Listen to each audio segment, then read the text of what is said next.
तो एक तो ये है कि पूर्णिमा का श्राद्ध जो है वो सूतक काल से पहले कर लीजिए, 12/58 से पहले कर लीजिए। ये विशेष ध्यान रखना है कि हमें क्या करना है, क्या नहीं करना, कैसे अपने मानसिक स्तर को बनाए रखना है। तो पितृपक्ष में पूर्णिमा का श्राद्ध आप कर लीजिए सूतक से पहले। दूसरा, सूतक के अंदर आप बिल्कुल तुलसी दल मिश्रित जो है वो आप जल ले सकते हैं और कुछ घंटों तक आप, जैसे बालक है, वृद्ध हैं, जैसे कि इन्होंने बताया कि जो हमारी जो प्रेग्नेंट महिलाएं हैं वो निश्चित रूप से ले सकती हैं। विशेष ध्यान रखना है कि जब ये ग्रहण चल रहा है, यानी 9/58 से लेकर 1/27 तक का जो समय है मध्य रात्रि का, उसके अंदर आपको कुछ चीजों का विशेष ध्यान रखना है। स्पेशली एक तो आप ये कोशिश करें कि हम इतना तो कर ही सकते हैं कि 2-3 घंटे के लिए अपना कम से कम अपनी पानी जो पीना है वो छोड़ सकते हैं, खाना छोड़ सकते हैं, वैसे भी रात्रि का समय रहेगा।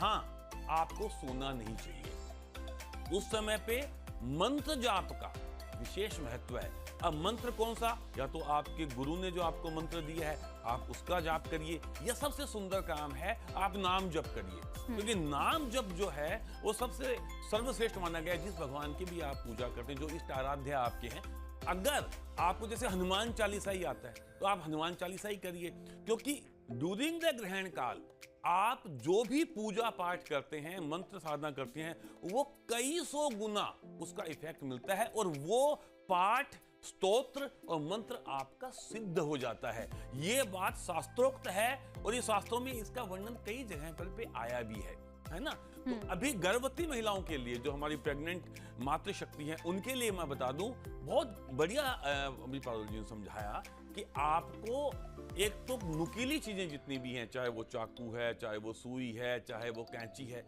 इनका प्रयोग करना ही नहीं है। क्योंकि देखिए क्या होता है, जो गर्भ के अंदर जो मैंने बताया कि 70% वाटर है, तो जो फॉर्मेशन जो गर्भस्थ शिशु की होती है उसके अंदर ऑलमोस्ट वो जो वाटर है तो उसका इंपैक्ट आएगा ही आएगा। तो आपको निश्चित रूप से उस समय पे, जैसे कि अभी हमारे आदरणीय पंडित जी ने बताया कि कोशिश करना चाहिए टॉयलेट का यूज भी ना करें, है ना। अगर वृद्ध हैं और अगर आप नहीं कर पा रहे हैं, बालक हैं, तो बात अलग है, लेकिन मैं ये चाहूंगा कि आप ना करें। ग्रहण से पहले आप स्नान आदि करके और भगवान का ध्यान करें, मानसिक जप करें, मानसिक पाठ करें।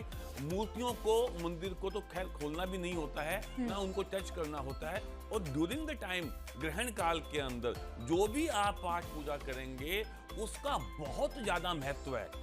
अब मैं आपको बात, चूंकि आपने बताया कि मतलब मंदिरों को हम टच ना करें और पूजा पाठ कर सकते हैं, तो क्या उसके लिए कुछ ऐसी विशेष यहाँ पर प्रावधान है कि हम एक सर्टेन वे में अगर हम पूजा करते हैं, चलिए ठीक है, भगवान को तिलक नहीं लगा सकते हैं तो हाथ जोड़ के तो बैठ सकते हैं? नहीं, मंदिर बंद रहेगा, मंदिर के बाहर आप बैठ जाएं या किसी भी साफ जगह पे अपना आसन बिठा के आप बैठिए। वो आसन जिस पे आप नित्य पूजा करते हैं, आप अपनी माला से पाठ कर सकते हैं। मानसिक जप का मतलब कर माला कर सकते हैं, ठीक है। और सबसे बड़ी बात, जो भी मंत्र आप, कई बार ऐसा होता है कि हमें पाठ याद नहीं है, मंत्र याद नहीं है, तो आप बाकायदा सुन सकते हैं। श्रवण जो करते हैं उसका भी आपको लाभ है।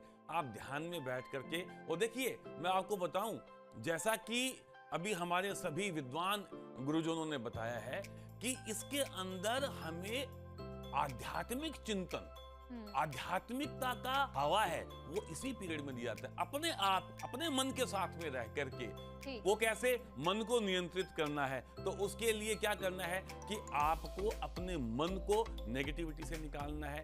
मन को धारणा, ध्यान, समाधि, ये तीन, तो इसके अंदर अपने जितना मेडिटेट कर सकते हैं अपने मन को वो करें। और नकारात्मक ऊर्जा है उससे आपको बचना है। ग्रहण, चंद्र ग्रहण का विशेष महत्व ही मन से है।